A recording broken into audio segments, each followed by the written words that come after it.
الرحمن الرحيم الحمد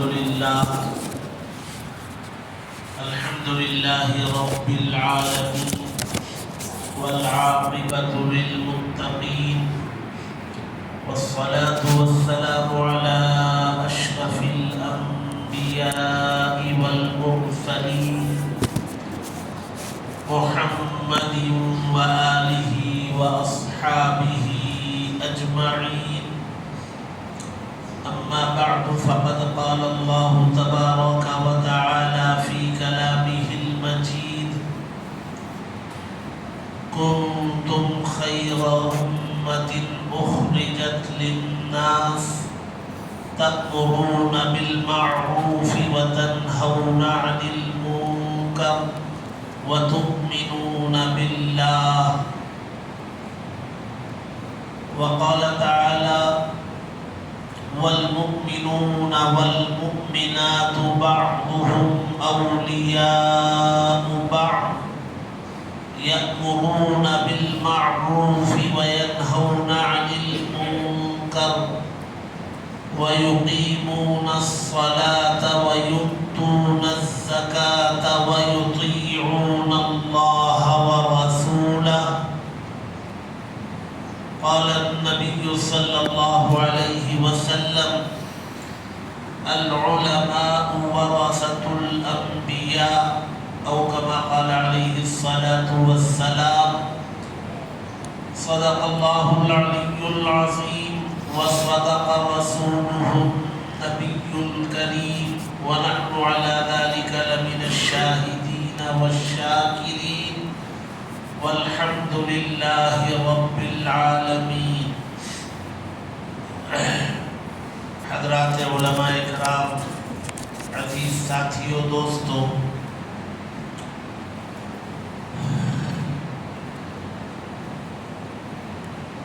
تفہیم ختم نبوت و رد فرقہ باطلہ، یہ عنوان ہے. اس عنوان پر ہم سبوں کو مذاکرے کے لیے، تبادلے خیال کے لیے، اپنی اپنی ذمہ داریوں کا احساس جگانے کے لیے اور ان ذمہ داریوں کو لے کر عملاً کھڑے ہونے کی ترغیب دینے اور دلانے کے لیے یہاں جمع کیا گیا ہے. اور ہم سب لوگ ایک طبقے کے لوگ ہیں. دینی خدام سے تعبیر کیا جا سکتا ہے. ہم سبوں کو الگ الگ میدان ہیں خدمات کے، لیکن سب کا قدر مشترک جو ہے وہ دینی خدمت ہے. کوئی مسجد میں منصب امامت پر ہے، کوئی خطابت پر ہے، کوئی مدرس ہے، کوئی معلم ہے، کوئی تصنیف میں ہے، کوئی تالیف میں ہے، کوئی تبلیغ میں ہے. مختلف قسم کی دینی محنتیں جتنی ہیں، جتنی لائنیں ہیں، جتنے میدان ہیں، کسی نہ کسی سے ہم لوگ وابستہ ہیں. اور ایک طبقے سے وابستہ لوگوں کو کبھی کبھی مل جل کر کے بیٹھنا بھی چاہیے، تاکہ جس طبقے میں ہمارا شمار ہو رہا ہو، اس طبقے میں ہونے کی وجہ سے جو ذمہ داریاں ہمارے اوپر عائد ہوتی ہیں، کیا ان ذمہ داریوں کا ادراک و احساس ہمیں ہے، اور کیا ان ذمہ داریوں کی ادائیگی کے سلسلے میں ہم فکر مند ہیں، اور ہمارا کچھ حصہ ان ذمہ داریوں کی ادائیگی میں لگ رہا ہے یا نہیں. اس کا محاسبہ بہت ضروری ہے. بہت سی مرتبہ کسی توجہ دلانے والے کی ضرورت ہوتی ہے. بغیر توجہ دلائے کہ آدمی کا ذہن منتقل نہیں ہوتا ہے. تو آپس میں بیٹھ کر کے ایک دوسرے کو توجہ دلانا یہ بہت ضروری ہے. آج ہم لوگوں کو اسی لیے جوڑا گیا ہے. باقی اس میں تربیتی کیمپ کا بھی لاحقہ لگا ہوا ہے، وہ تربیتی کیمپ ہوگا اور تربیت کرنے والے ہمارے بعد آئیں گے، وہ تربیت کریں گے. بڑے لوگ ہیں، اور ہمارا تو ایسا ہے کہ ہم آپسی تبادلے خیال کرتے ہیں۔ اس میں لکھا گیا ہے کہ میرے ذمے جو کام وہ افتتاحی خطاب، اب افتتاحی خطاب میں تو آزاد ہے، تو ہم نے آتے ہی پوچھا کہ ہمارے ذمہ کام کیا ہے، یہی بتایا گیا۔ چونکہ عنوان تفہیم ختم نبوت ہے اور وہ رد فرقہ باطلہ، اور ہم سب لوگوں کا شمار دینی خدام کے طبقے میں ہوتا ہے، تو ہماری ذمہ داریاں بہت بڑی۔ اللہ کا فضل ہے، اس کا کرم ہے کہ اللہ تبارک و تعالی نے ہمیں اپنے خاص علم کے لیے ہمیں منتخب فرمایا۔ اللہ کا کلام روئے زمین پر اللہ کی سب سے بڑی نعمت، اللہ کے کلام سے بڑی کوئی نعمت روئے زمین پر نہیں ہے، اس لیے کہ یہ اللہ کا کلام اللہ کی ذات کا جز ہے، اور ہمارے نبی صلی اللہ علیہ وسلم اللہ کی ذات کا غیر ہے۔ جو جز ہوگا اللہ کی ذات کا وہ بڑا ہوگا، اور اللہ تبارک و تعالی کی ذات سے یہ نکلا ہوا کلام ہے، صفت کلام۔ تبرک بالقرآن فإنہ کلام اللہ وخرج منہ، یہ اللہ کا کلام، اللہ تبارک و تعالی نے ہم میں سے بہت ساروں کے سینوں کو منتخب کیا کہ یہ کلام اس سینے میں محفوظ ہو جائے، ایک بڑی نعمت۔ اس کے بعد دوسری نعمت یہ ہے کہ اللہ تبارک و تعالی نے اسی کلام کی خدمت کے لیے، اس کی نشر و اشاعت کے لیے، آنے والی نسلوں میں منتقل کرنے کے لیے بھی ہمارا انتخاب کر لیا۔ یہ دوسری بڑی نعمت ہے، نور علی نور۔ بہت سارے لوگوں کو اللہ نے یہ نعمت دی، اس کے بعد میدان سے ہٹا لیا، کاروباری بن گئے، تجارت کرنے لگے، ملازمت کرنے لگے، اور بہت سارے لوگ کچھ انگریزی لائن میں گئے، وہاں سے کچھ مہارت ملی تو کوئی ٹیچر بنے، کوئی لیکچرر بنے، کوئی ٹرانسلیٹر بنے، یا کوئی تجارت میں لگ گئے۔ آج کل نیٹ وغیرہ آ گیا ہے، اس میں کچھ مہارت مل گئی، اس میں ٹائپنگ میں چلے گئے۔ بہت پہلے ٹیلرنگ وغیرہ میں چلے جایا کرتے تھے، بہت اچھی چیز ہے، پیسہ اس میں بہت ہے، بہت پیسہ ہے اس میں، لیکن دنیا میں اللہ کی سب سے بڑی نعمت اللہ کے کلام کی خدمت، اور اس کلام کو چھوٹے چھوٹے بچوں میں، مکتب میں پڑھنے والے بچوں میں، یا شعبہ ناظرہ میں، یا حفظ میں پڑھنے والے بچوں کے سینوں میں اس کلام کی ایک ایک آیت کو منتقل کرنا، اور مکتب کے بچوں میں اس کلام کو زبان سے جاری کروانا، یہ بہت بڑی نعمت ہے۔ اس کا اندازہ ہم لوگ نہیں لگا سکتے۔ حضرت شیخ زکریا رحمۃ اللہ علیہ نے فضائل اعمال میں فضائل قرآن نامی جو کتابچہ ہے، اس کتابچے میں فضائل قرآن کے کتابچے میں انہوں نے یہ لکھا ہے، جس کسی کو اللہ تبارک و تعالیٰ نے کلام کی دولت سے سرفراز کیا، اور وہ دنیا کی نعمت پائے ہوئے کسی شخص کو دیکھ کر اپنے سے بڑا تصور کیا، تو یہ اللہ کے کلام کی توہین، تکبر کی حد میں گئے بغیر ہم بہت بڑے،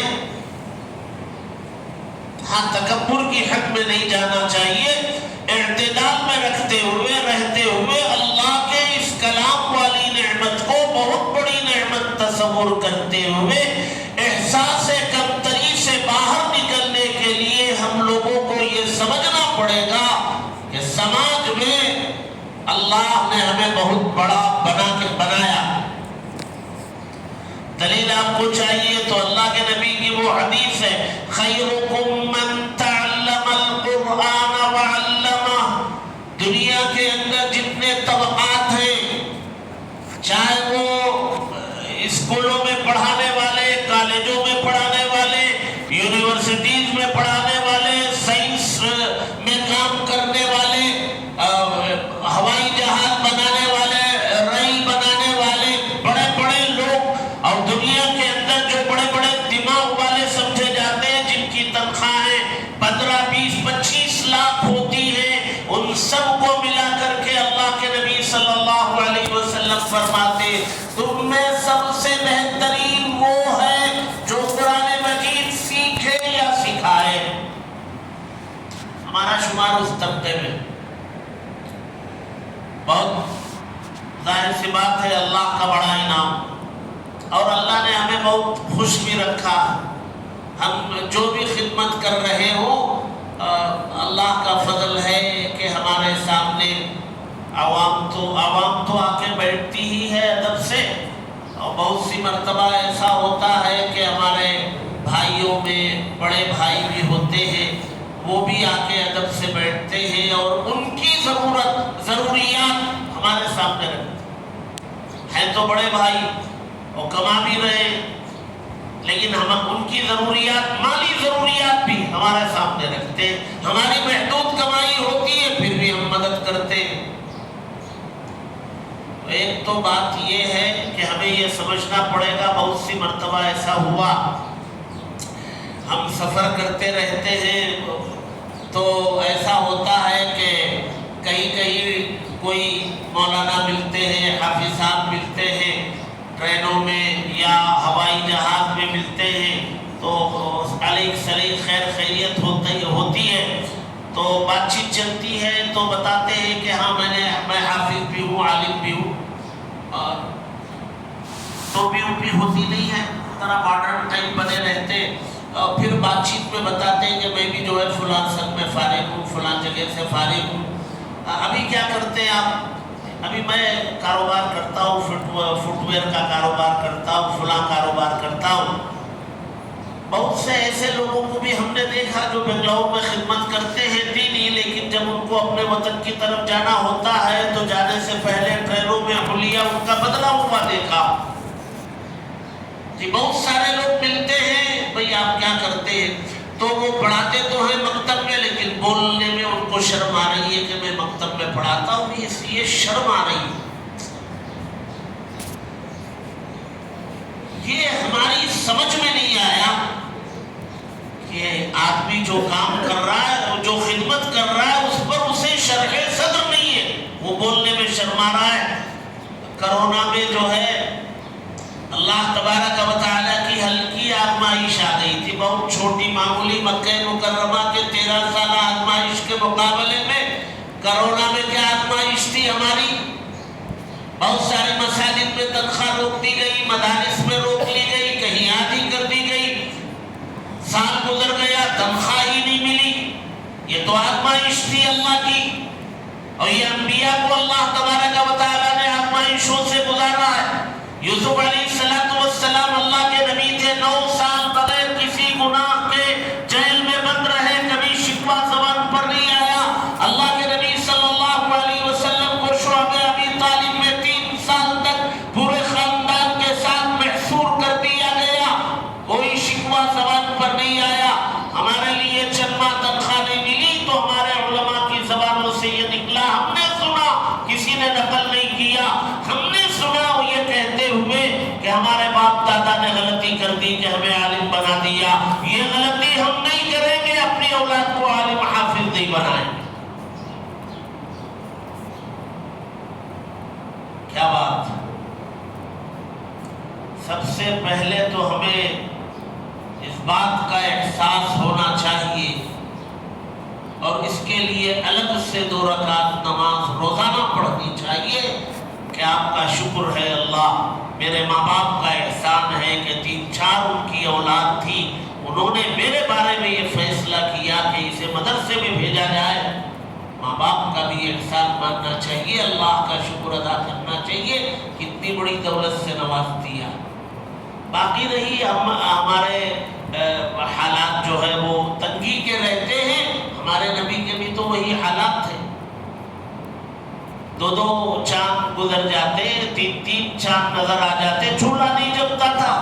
یہ تو ہم سیرت ابھی 12 ربیع الاول آ رہی ہے، ہم میں سے اکثر تقریر کرتے ہیں سیرت کے عنوان پر نبی کی فاقہ کشی کو بیان کرتے ہیں۔ ان کے گھر میں کھانا نہیں ہوتا تھا، کوئی اجنبی مہمان آتا تھا تو نبی اعلان کرتے تھے ہے کوئی اس مہمان کو لے جا کر کے آج رات میزبانی کر دے۔ کیوں اعلان کرتے تھے؟ نبی کے گھر میں کچھ نہیں ہوتا تھا، وہ 11 گھر جو تھے کسی گھر میں کچھ نہیں ہوتا تھا، اعلان کرتے تھے۔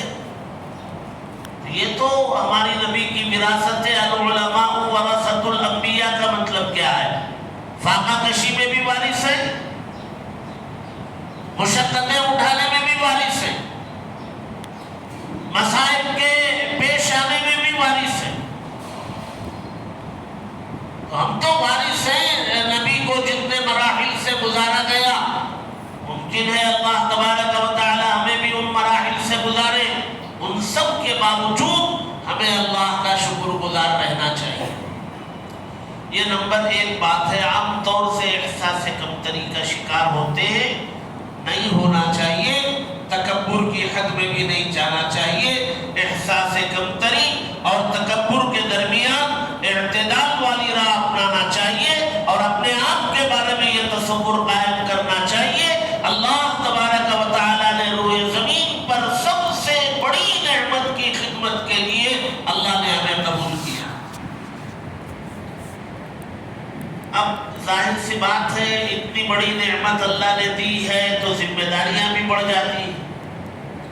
گھر کا بڑا بیٹا ہے، باپ کا انتقال ہو گیا، ذمہ داریاں بڑے بیٹے کی بڑھ جاتی ہیں۔ چھوٹے بھائی سب وہ موج مستی کرتے رہیں گے، بڑے بھائی کی بڑی ذمہ داری ہو جاتی ہے، باپ کے قائم مقام ہوتا ہے۔ اب ہم اس سماج میں، انسانیت میں، اللہ کے بندوں میں اگر ہم اس بڑی نعمت کے حامل ہونے کی وجہ سے بڑے قرار دے دیے گئے ہیں تو باقی سماج کا دوسرا طبقہ، ہمارے علاوہ جتنا طبقہ ہے وہ سب ہمارے بعد ہیں، وہ چھوٹے ہیں، وہ نیچے۔ ہماری ذمہ داریاں بڑھ گئیں۔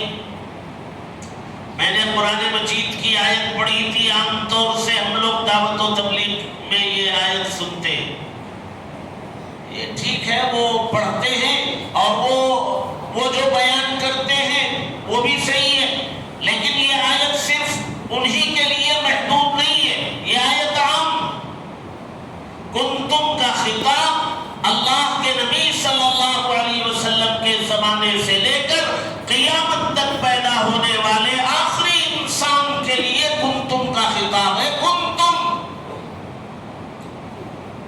خیر امت، بہترین امت۔ کیوں؟ اخرجت للناس، لوگوں کے لیے نکالی گئی یا برپا کی گئی یا پیدا کی گئی، لوگوں کے لیے، یعنی لوگوں کے لیے کا کیا مطلب ہے؟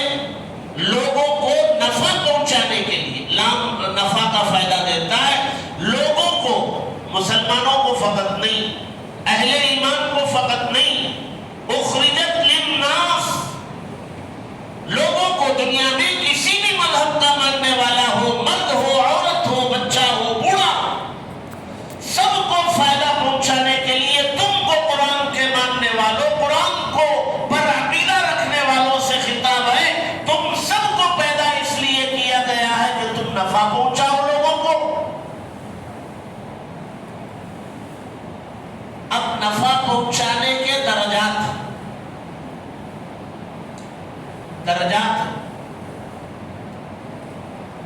سب سے بڑا نفع لوگوں کو یہ ہے کہ کوئی غیر ایمان والا ہے تو اس کے لیے سب سے بڑا نفع یہ ہے کہ اس کو ایمان کی دعوت دی جائے اور ایمان سے اس کو مشرف کر دیا جائے، یہ سب سے بڑی دعوت ہے غیر ایمان والے۔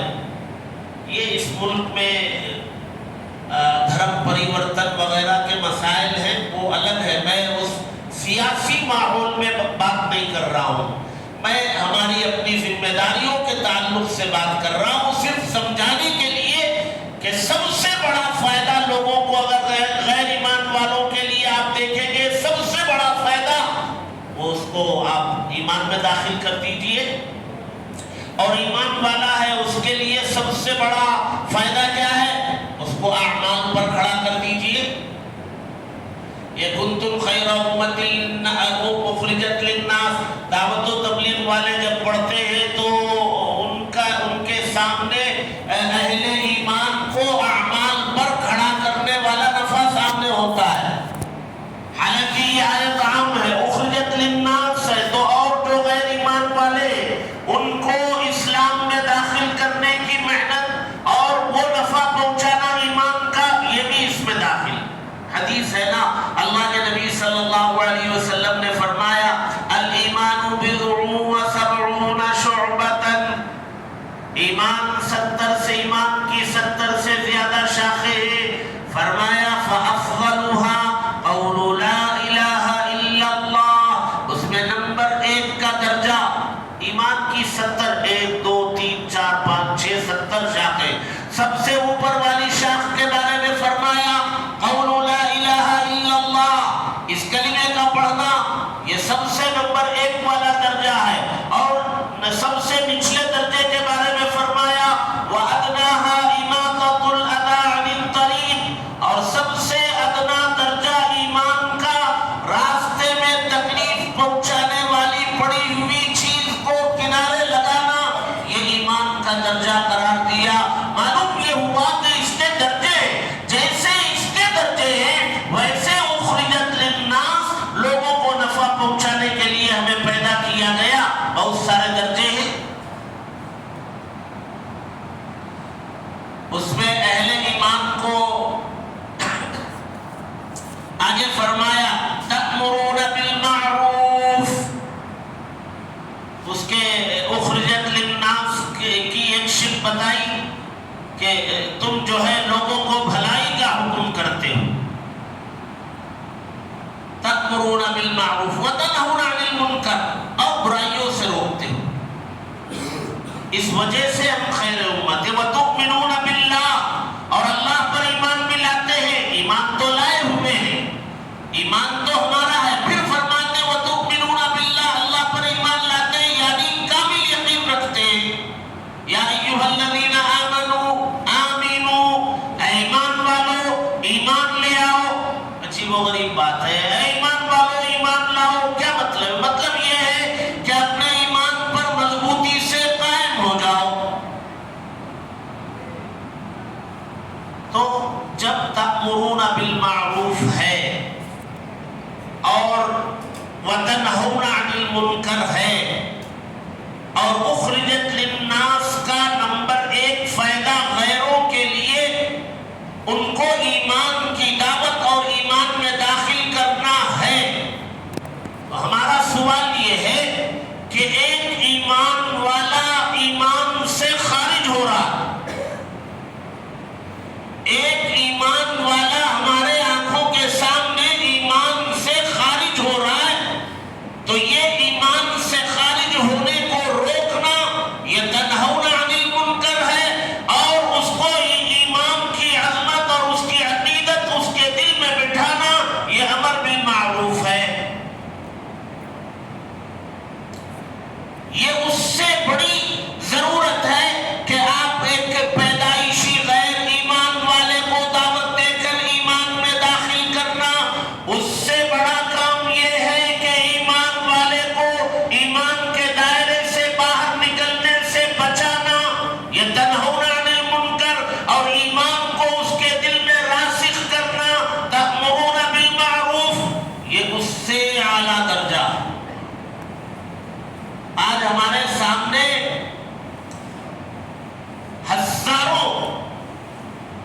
ہزاروں لڑکے لڑکیاں مرد عورتیں مختلف قسم کے فتنوں کی وجہ سے دائرے اسلام سے خارج ہو رہے.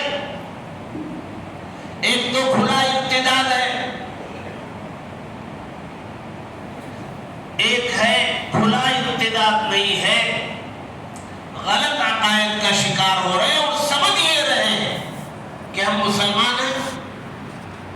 یہ بہت بڑے دھوکے کی چیز ہے. سمجھ یہ رہے کہ میں مسلمان ہوں لیکن ایمان نکل چکا ہے.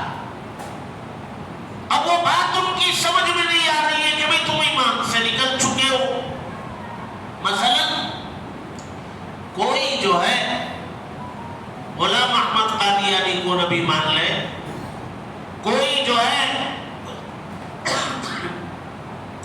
شکیل بن حنیف کو اسے عیسیٰ مہدی مان کر اس کے ضمن میں آنے والے عقائد کو قبول کر لے، تو ظاہر سی بات ہے غیر محسوس طریقے پر ایمان نکل رہا ہے۔ فتنے تو بھرمار ہے، ابھی گزشتہ 2-3 سالوں سے ایک نیا فتنہ چل رہا تھا، اس سال وہ ذرا عروج پر آ گیا۔ وہ فتنہ کیا ہے؟ وہ فتنہ یہ ہے کہ آل بیت، اللہ کے نبی صلی اللہ علیہ وسلم کے اہل خاندان، یہ سب آل بیت ہیں، لیکن چونکہ اللہ کے نبی صلی اللہ علیہ وسلم نے جو مباہلہ کیا تھا اور مباہلے میں لائے تھے اللہ کے نبی حضرت فاطمہ کو، حضرت علی کو، حضرت حسن کو، حضرت حسین کو، ان چاروں کو خود نبی کی ذات، یہ 5 اللہ کے نبی کے یہ 5 زبان قدسیہ وہ مباہلے میں لائے تھے، اللہ کے نبی نے دعا کی تھی۔ تو زیادہ تر ایک طبقہ، ہم نام لینا نہیں چاہتے، وہ طبقہ جو ہے انہی 5 کو آل بیت مانتا ہے، ان کے علاوہ اور بھی آل بیت ہے۔ ابو بکر اللہ کے نبی کے خسر ہے، حضرت عمر اللہ کے نبی کے خسر ہے، عثمان داماد ہے، علی داماد ہے، 4 خلفاء میں 2 خسر ہے اور 2 داماد ہے، تو یہ سب آل بیت میں ہے۔ لیکن وہ ایک خاص طبقہ ہے، وہ صرف انہی 5 کو آل بیت میں شمار کرتا ہے، اور آل بیت کے فضائل، آل بیت کے مناقب، آل بیت کے مقام و مرتبہ، اس عنوان سے وہ جلسے کرتا ہے یا مجلس منعقد کرتا ہے۔ یہ بات صحیح ہے بھائی، ٹھیک ہے، کرو، ہمیں اس میں کوئی اعتراض نہیں ہے۔ ہم بھی مانتے ہیں کہ صحابہ اکرام میں صحابہ اکرام کو 2 حصوں میں تقسیم کیا جا سکتا ہے۔ ایک حصہ جن کے پاس صرف صحابیت کی نسبت ہے، ایک نسبت ہے، ایک حصہ وہ ہے جن کے پاس 2 نسبتیں ہیں، صحابیت والی بھی ہے اور آل بیت کی نسبت بھی ہے۔ یہ 2 نسبتوں کے حامل صحابہ صحابیات، یہ ہمارے نزدیک سر آنکھوں پر ہے، اونچے مقام و مرتبے والے 2 نسبتیں ہیں، لیکن ان کے 2 نسبتوں کے ہو جانے کی وجہ سے ایک نسبت کے حامل کوئی صحابی مقام و مرتبے میں کم نہیں ہو جاتے۔ فتنہ کیا ہے؟ فتنہ یہ ہے کہ آل بیت کی محبت کا عنوان لے کر دیگر صحابہ کی شان میں تنقیص، ان کی شان میں گستاخی اور جرأت اتنی بڑھ گئی ہے، وہ ہماری ہمت بھی نہیں ہوتی کہ صحابہ کے بارے میں وہ الفاظ ہم نقل بھی کر سکیں، نہیں ہوتی ہمت، لیکن دھڑلے سے کیے جا رہے۔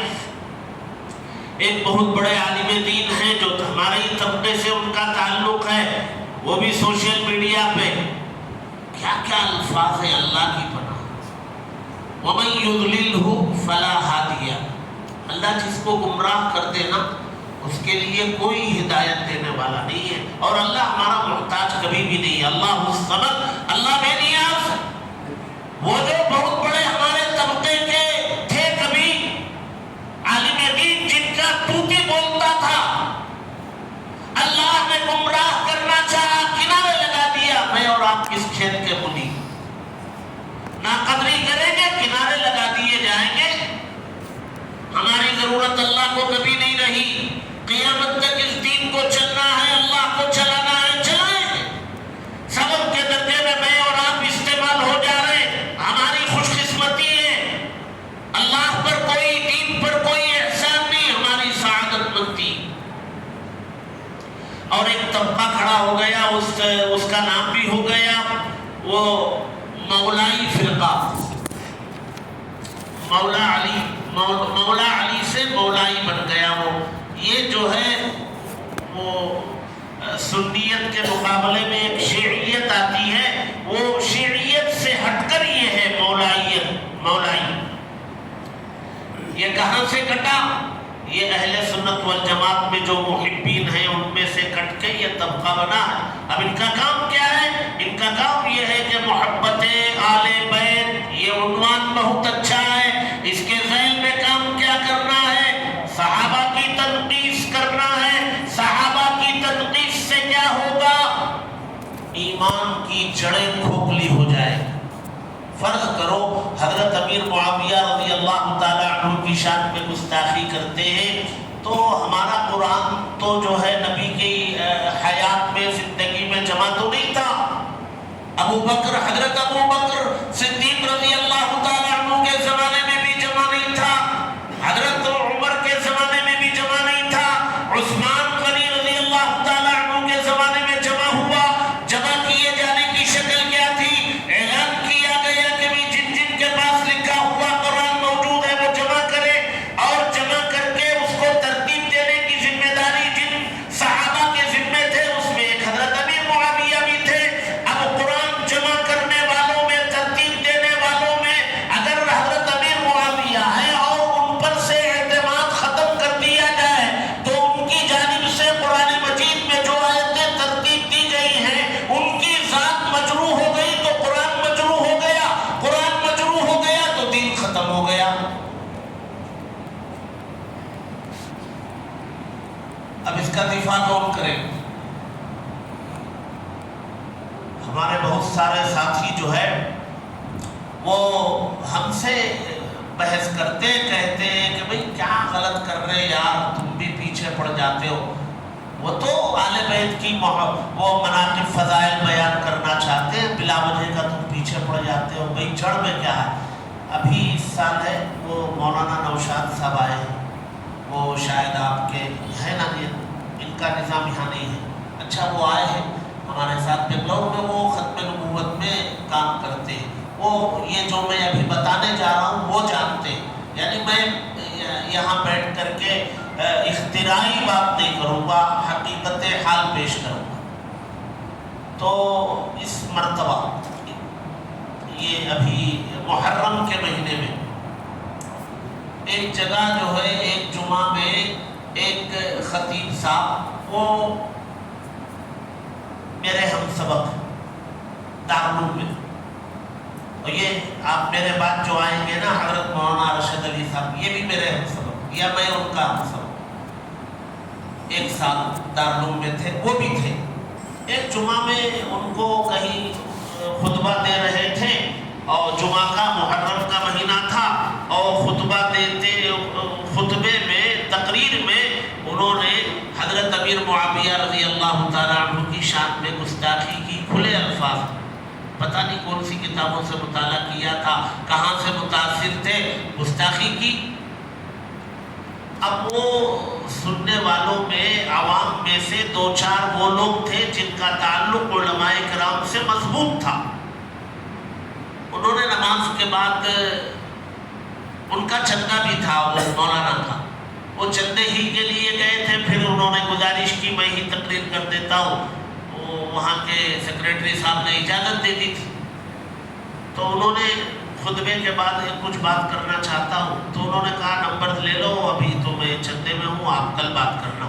کل کو بات کی، انہوں نے بات کی، عوام میں سے ہے وہ، انہوں نے بات کی تو انہوں نے جواب، مولانا نے پوچھا آپ عالم ہیں؟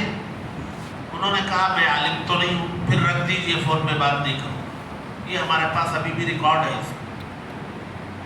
انہوں نے کہا حضرت میں عالم تو نہیں ہوں لیکن کچھ پوچھنا چاہتا ہوں، کیا غیر عالم ہو تو پوچھنے کا حق نہیں ہے؟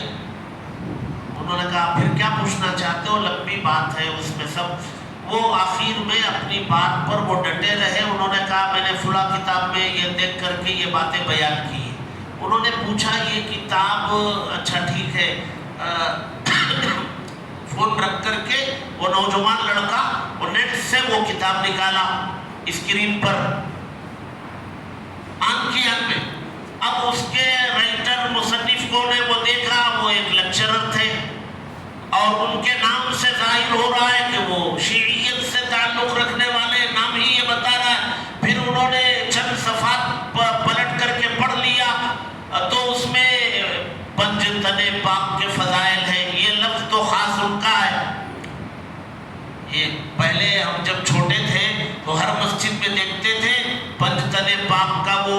ہوتا تھا دوہرا، لا الہ الا اللہ محمد رسول اللہ کلمہ ہوتا تھا، اللہ محمد پھر جو ہے علی فاطمہ حسن حسین، یہ 6 کی ترتیب ہوتی تھی، اطراف بیچ میں کلمہ ہوتا تھا، یہ دوہرا کامن ملتا تھا۔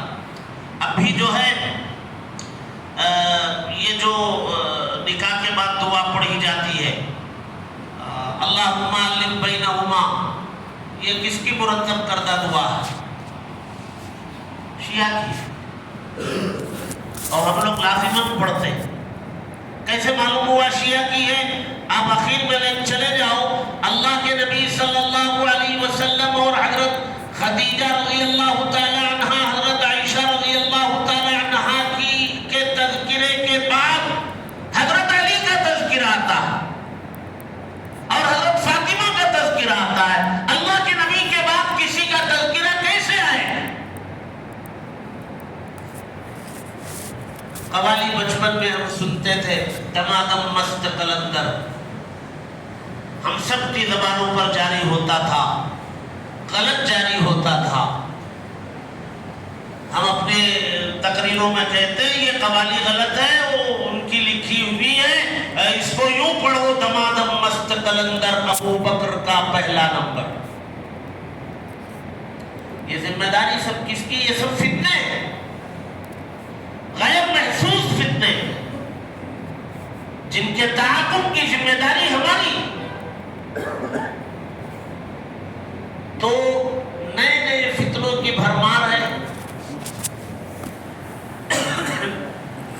قادیانی ہی کیا کم تھے جن کا کلمہ ہے جی، اب جو ہے وہ شکیل بن حنیف ہے، پتہ ہی نہیں چلتا کون شکیلی ہے، ہمارے ہی بیچ میں رہتا ہے، پتہ نہیں چلتا، زمانے کے بعد پتہ چلتا ہے، جب پکڑا جاتا ہے پھنس جاتا ہے تب پتہ چلتا ہے ارے یہ شکیلی ہے، گوہر شاہی ہے جی۔ وہ پڑوس کا تھا، فتنہ ہمارے یہاں گیا، اس کا بھی جو نائب ہے وہ لندن میں کہیں ہے، یونس الگوہر، یقین مانو اس کی کلپ آپ سنیں گے، اس کا بیان 10 منٹ کا آپ سنیں گے، آپ بہک جائیں۔ شاندار مدلل اور اتنی لاجک والی بات کرتا ہے نا، اس کے دفاع کے لیے بہت وقت چاہیے۔ یہ کیا نام ہے مودودی صاحب، جب ان کا ابتدائی زمانہ تھا، انہوں نے شروع میں بہت اچھی کتابیں بھی لکھ لی۔ الجہاد کی جو کتاب ہے وہ متفق علیہ کتاب ہے، پردہ ان کی متفق علیہ کتاب ہے۔ تو یہ کتابوں میں کوئی اختلاف ہمارے اکابرین کو نہیں تھا، لیکن ہمارے اکابرین جب ہم دارالعلوم میں پڑھا کرتے تھے تب ہمارے اساتذہ منع کرتے تھے، اس سے پہلے بھی اکابرین منع کرتے ان کی کتابیں مت پڑھو۔ کیوں مت پڑھو؟ جب آپ اس کتاب کو پڑھنے میں جائیں گے نا، آپ گم ہو جائیں۔ اللہ نے ایسا ان کو ادب دیا تھا، تحریر ان کی ایسی ہوتی تھی، پڑھنے والا اس میں ڈوب جاتا ہے۔ جب ڈوبے گا تو دوسری کتاب پڑھنے کا من کرے گا، پھر تیسری کتاب پڑھنے کا من کرے گا، اور خلافت و ملوکیت پڑھ لی جائے گی تو سب ختم ہو جائے گا، ساری اسلامی تاریخ ختم ہو جائے گی۔ تو جیسے ان کی تحریر میں کشش تھی، لوگوں کو اپنی طرف کھینچنے کا جو کشش تھی، وہی کشش اس کی گفتگو میں۔ میں ایک مرتبہ مجھے کسی نے اس کی کلپ بھیجی، تو وہ سب اپنے مریدین کو بٹھا کر کے ذکر کروا رہا تھا، شاید آپ لوگوں نے بھی دیکھا ہوگا۔ ذکر کیا تھا؟ تعجب کریں گے آپ جی، اللہ تعالیٰ جب کسی کی عقل کو معاف کرنا چاہے نا، عقل کو سمجھنے کی صلاحیت عقل سے نکال لینا چاہے جی، وہ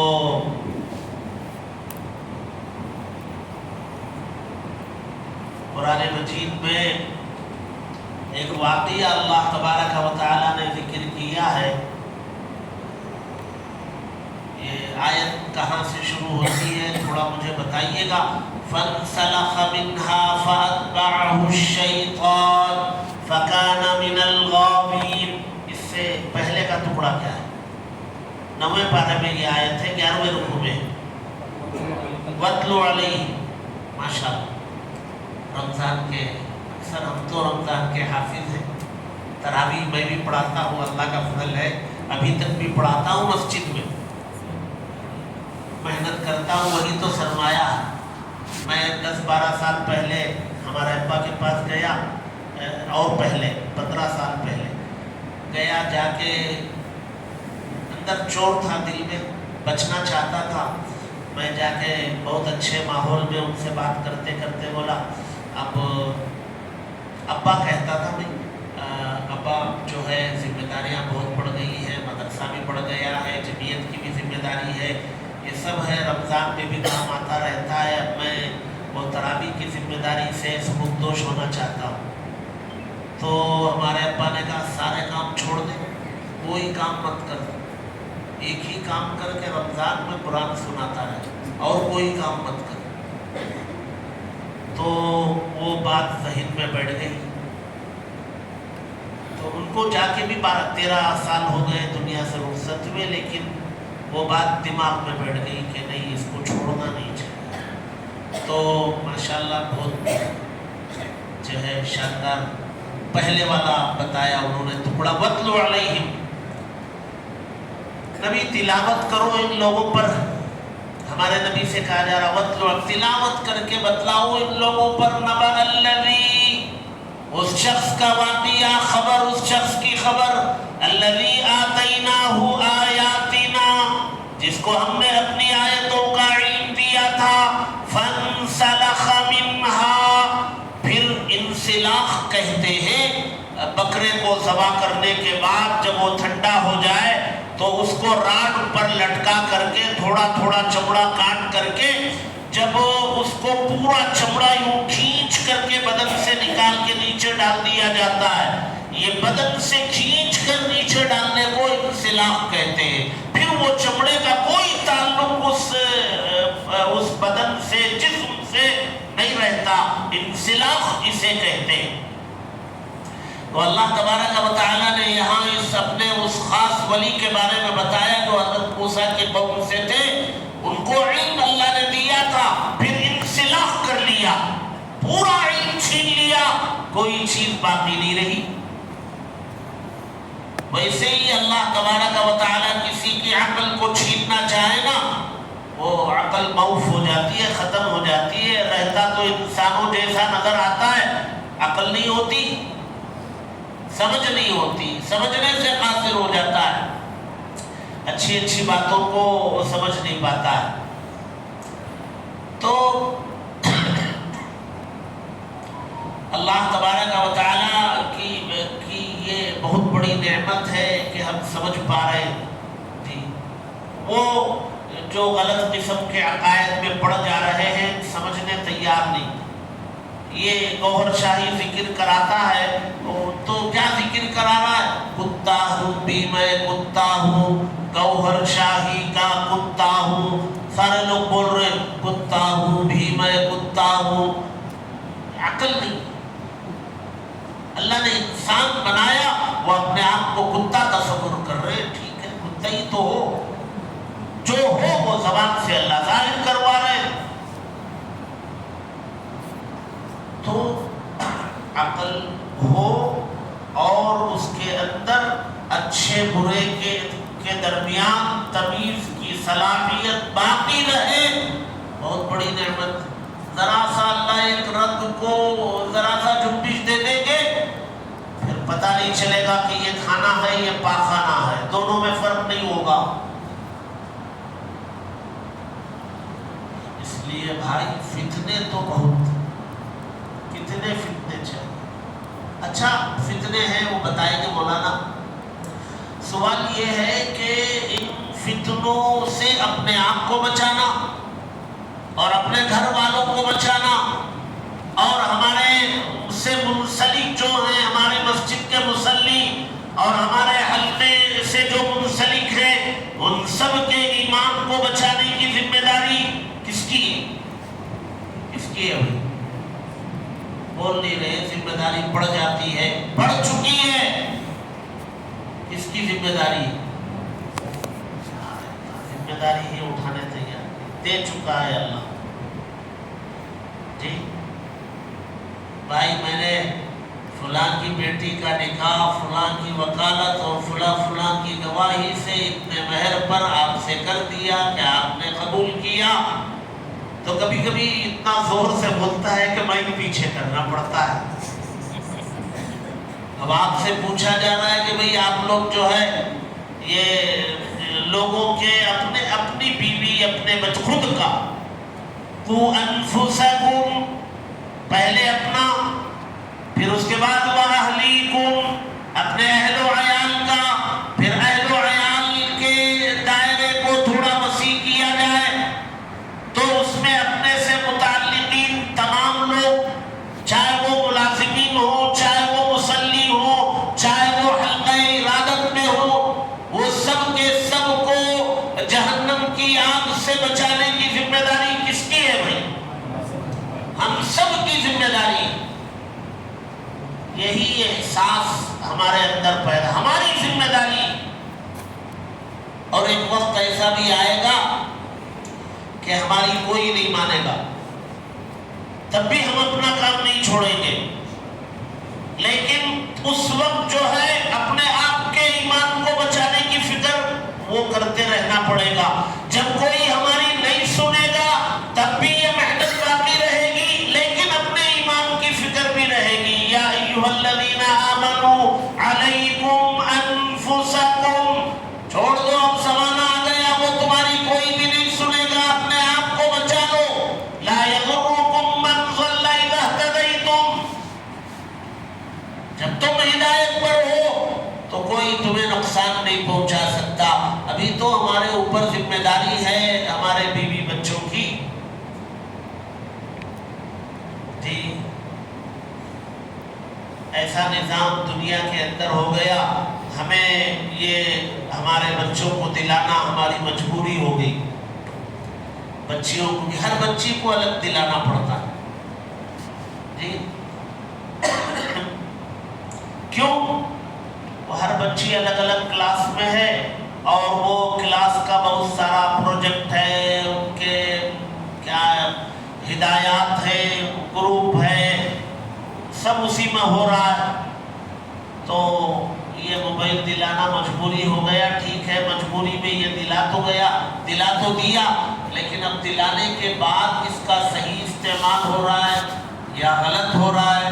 بچی کہیں بہک تو نہیں رہی ہے، بھٹک تو نہیں رہی ہے، کسی سے چیٹنگ میں تو نہیں ہے، ایسا تو نہیں ہوگا کل کو وہ کسی کے ساتھ کہیں چلی جائے تب ہمیں پتہ چلے اور ہم کسی کے سامنے چہرہ دکھانے کے قابل نہ رہیں۔ یہ کس کی ذمہ داری؟ ہماری ذمہ داری۔ آج جو ہے بہت سارے فتنے گھروں میں، محلوں میں، گلیوں میں داخل ہو چکے ہیں۔ ابھی 12 ربیع الاول آ رہا ہے اور ہمارے بنگلور میں، کرناٹک بنگلور میں 1500 سالہ جشن یوم ولادت منایا گیا۔ اب کس کو سمجھائیں گے کہ آپ یہ ایک تو یوم ولادت کا تصور ہی نہیں ہے اسلام میں، اب 1500 سالہ اس میں جو جوش جذبہ ہوتا تھا عام 12 ربیع الاول میں جشن عید میلاد النبی، جشن یوم ولادت میں جو جذبہ جوش ہمارے نوجوانوں کا ہوتا تھا، اب وہ جوش جو ہے اس عنوان پر 1500 سالہ جشن یوم ولادت النبی، اس عنوان سے وہ جو نشہ عام سالوں میں تھا وہ 100 گنا بڑھ گیا۔ 100 گنا بڑے ہوئے نشے میں آپ کیا سمجھائیں گے؟ جی کچھ نہیں سمجھ میں آیا، مست سب کو ایک کام پہ لگا دیا گیا. کیا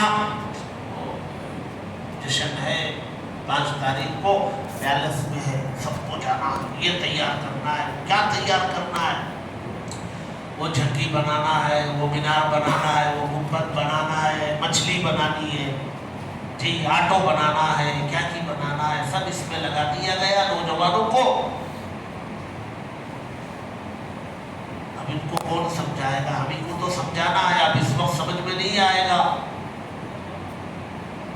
لیکن جب یہ نشہ اترنے کے بعد سمجھانا پڑے گا. اور یہ جو ہے اس کے بہت بڑی بات ہو جائے گی, ریکارڈ بھی ہوتا رہتا ہے. تو خیر ابھی آگے کی بات بتانا چاہتا تھا. بہرحال ہماری ذمہ داری ہے. میں نے جمعے کو بتایا, ہماری مسجد میں میں نے بتایا, عنوان بدل کے بتایا. ہمارے ان نوجوانوں کے جذبے کا صحیح استعمال ہونا چاہیے.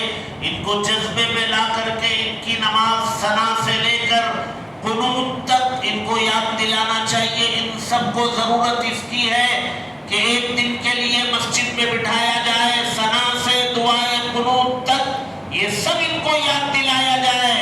یہ ضروری ہے آج کے زمانے میں.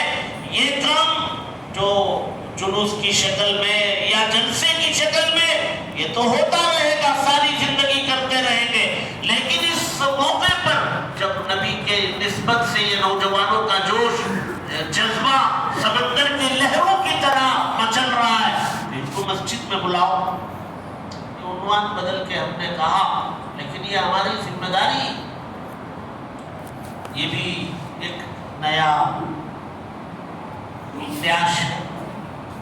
آپ بھر لو ڈیش میں کیا بھرنا چاہتے ہیں, ریکارڈ ہو جائے گا. تو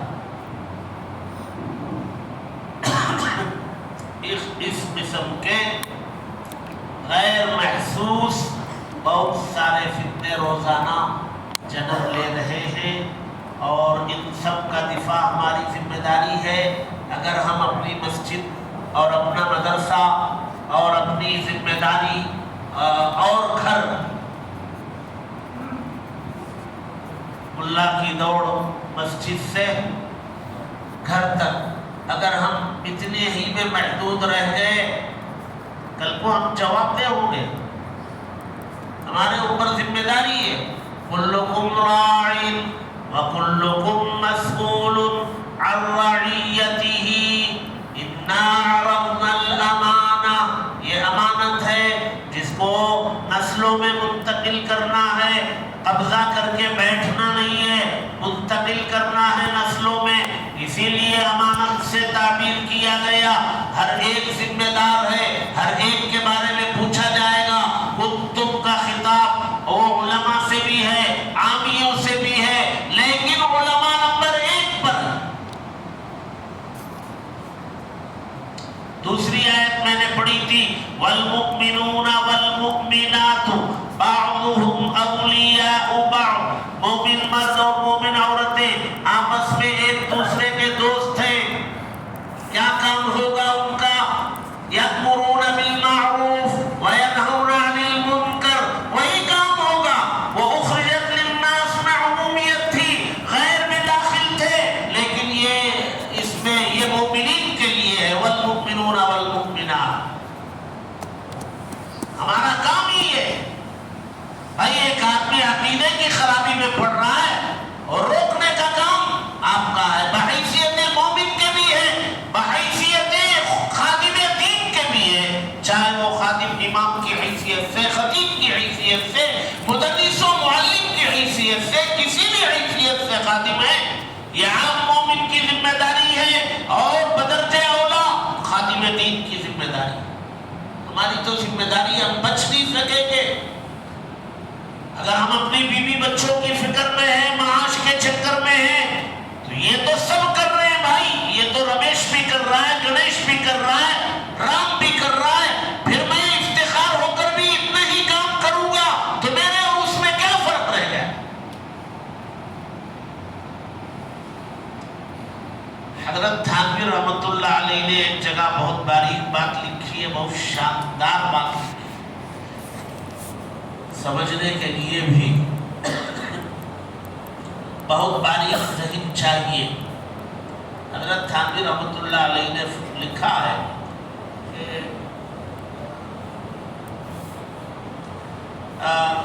دنیا کے ہر ماں باپ جو ہے اپنے بچوں کی فکر کرتے ہیں، ہر ماں باپ کرتے ہیں، کسی بھی مذہب کا ماننے والا ہو، ہر ماں باپ اپنے بچوں کے بارے میں سوچتے ہیں۔ کہاں تک سوچتے ہیں؟ وہ بچوں کی موت تک ہر ماں باپ میرے بعد میرے بچے اچھی زندگی گزارے، ان کے لیے بینک بیلنس ہونا، ان کے لیے گھر بنانا، جائیداد بنانا، تاکہ میں چلا جاؤں تو بچے اچھی زندگی گزاریں۔ یہ تو ہر ماں باپ سوچتے ہیں۔ اگر مسلمان بھی اتنا ہی سوچے تو وہ غیر مذہب کے ماننے والے اور مسلمان میں کوئی فرق نہیں رہ جائے گا۔ حالانکہ مسلمان ان سے مقام و مرتبے میں اونچا ہے، تو اس کی سوچ بھی اونچی ہونی چاہیے۔ تو سوچ اونچی بننے کے لیے کیا کرنا چاہیے؟ حضرت تھانوی نے لکھا، دنیا کے ہر مذہب کے ماننے والے ماں باپ اپنے بچوں کی موت تک کے بارے میں سوچتے ہیں، اور مومن ماں باپ اپنے بچوں کی موت تک، موت کے بعد والی زندگی کے بارے میں بھی سوچے، میرے بچے مرنے کے بعد آخرت میں ان کا کیا بنے گا۔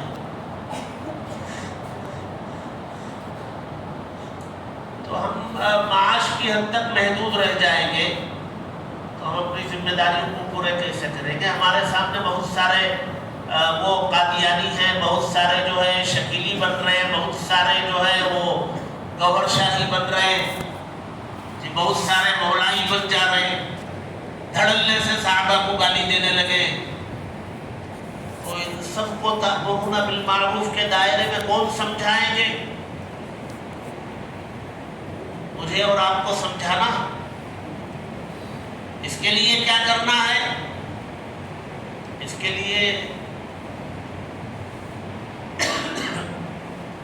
اگر مسجد میں امام ہے تو امامت پر رہتے ہوئے مسجد میں آنے جانے والے نوجوانوں سے تعلق قائم کیجیے،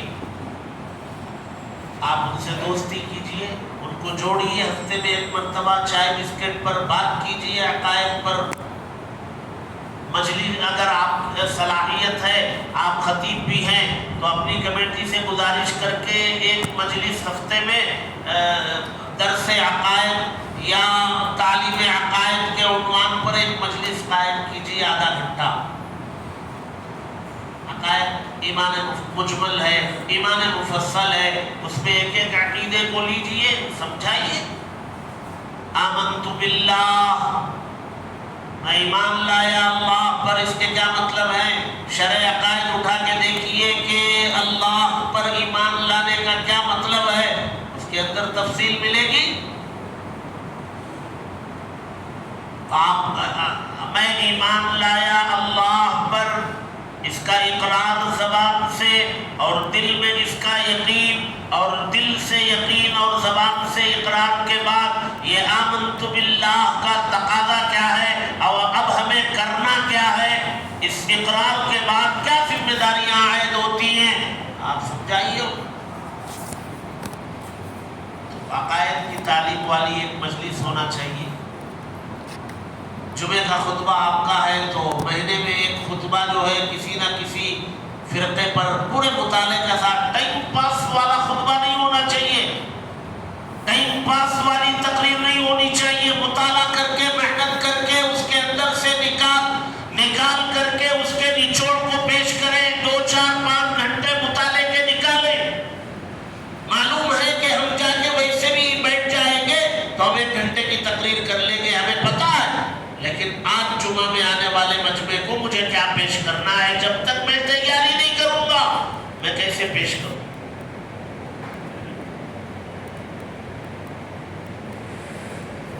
وہ مولانا جن کی بات میں کر رہا تھا وہ اب تک بھی اپنی بات سے رجوع نہیں ہوئے، وہ دارالعلوم کے فاضل ہیں، میرے ہم سبق ہیں، رجوع نہیں ہوئے۔ اور وَمَن يُضْلِلْهُ فَلَا هَادِيَ لَهُ، ہمارے ذمہ کام کیا ہے؟ یا ایھا الرسول بلغ ما انزل الیک من ربک، اے رسول آپ کے اوپر جو وحی بھیجی گئی وہ پہنچا دو، اتنا ہی کام ہمارا ہے۔ ہم نے پہنچا دیا، سمجھانے کی کوشش کی، اب ہدایت نہیں ہے تو ہم کیا کریں؟ وَمَن يُضْلِلْهُ فَلَا هَادِيَ لَهُ۔ تو ایک جمعے کا خطبہ کسی فرقے کے بارے میں تیاری کر کے محنت کر کے کسی فرقے کے بارے میں لوگوں کو بتایا، جی حضرت مہدی کے بارے میں بتایا، حضرت عیسیٰ کے بارے میں بتایا، دجال کے بارے میں بتایا، یہ قیامت کی بڑی بڑی علامتیں ہیں، اور حضرت مہدی ہندوستان میں تو پیدا نہیں ہوں گے، یہاں آئیں گے بھی نہیں، یہاں ظاہر بھی نہیں ہوں گے، پیدا وہ مدینے میں ہوں گے، وہ طواف کرتے ہوئے پہچانے جائیں گے۔ حضرت عیسیٰ دمشق میں آئیں گے، ہندوستان میں کوئی دعویٰ کر رہا ہے تو سمجھ لو کہ یہ جھوٹا ہے۔ یہ موٹی موٹی باتیں ہم لوگوں کو سمجھا سکتے ہیں ایک جمعے میں، وہ سمجھانا چاہیے، جمعے کا خطبہ ہونا چاہیے ایک۔ باقی ہر جمعے میں آخر کے 5-10 منٹ جو ہے فتنوں سے متعلق، حالات حاضرہ سے متعلق بات ہونی چاہیے، نوجوانوں کو جوڑ کر کے ان کے ساتھ الگ سے ایک نشست ہونی چاہیے، درس عقائد شروع کرنا چاہیے، اپنے محلے میں اپنے مسجد کے دائرے میں رہنے والے لوگ پڑھے لکھے نوجوانوں کا ایک گروپ بنا کر ان سے سروے کا ڈاٹا جمع کرنے کا اور گھر گھر عقائد کی حفاظت کا نظام بنانا چاہیے۔ اس کے کچھ جو ہے نقشے تیار کیے گئے ہیں، وہ آپ کے سامنے پیش کیے جائیں گے۔ یہ محترم مولانا مفتی محمد اشرف علی صاحب زیدہ مجدوم، انہوں نے ایک کتاب مرتب کی ہے، دین آسان ہے، اور 70 اسباب پر مشتمل وہ کتاب ہے۔ ایک سبق میں انہوں نے عقیدے کو لیا، توحید کو لیا، سنت کو لیا، حکم کو لیا، ایک بہت شارٹ، یعنی ہم نوجوانوں کو جوڑ کر کے ایک سبق اگر پڑھانا چاہیں تو ہمارے پاس جمع کتاب کھولی ہم نے، وہ ایک جو ہے ایمان ہے اور سنت ہے، حکم ہے، ایک سبق پر ہم نوجوانوں کو اپنے سے قریب کر کے سبق دے سکتے ہیں۔ وہ کتاب انہوں نے مرتب کی ہے، میں نے اس کو بہت مختصر ادھر ادھر سے دیکھا، ماشاءاللہ بہت اچھی کتاب ہے۔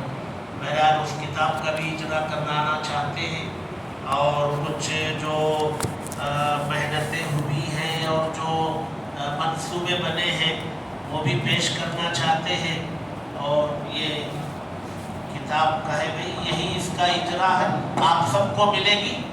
الدین یسر، دین آسان ہے، یہ 70 اسباب پر مشتمل کتاب ہے جو ہمارے لیے یہاں سے دی جا رہی ہے، اس لیے کہ ہم جا کر کے ایک ایک سبق پڑھانے کے لیے ہم اپنے نوجوانوں کو جوڑیں۔ چائے بسکٹ میں پیسہ تھوڑا ہمارا سا خرچ ہو، ہم کسی کا چندہ نہیں لیں گے، چائے بسکٹ میں 200-250 روپے ہم ہفتے میں اپنا ذاتی خرچ کریں گے، کل کو اللہ کے نبی کے سامنے کھڑے ہو کے حوض کوثر پر بولیں گے کچھ نہیں کیا، تو ختم نبوت میں نوجوانوں کو جوڑ کے 250 روپے ہم نے اپنا خرچ کیا۔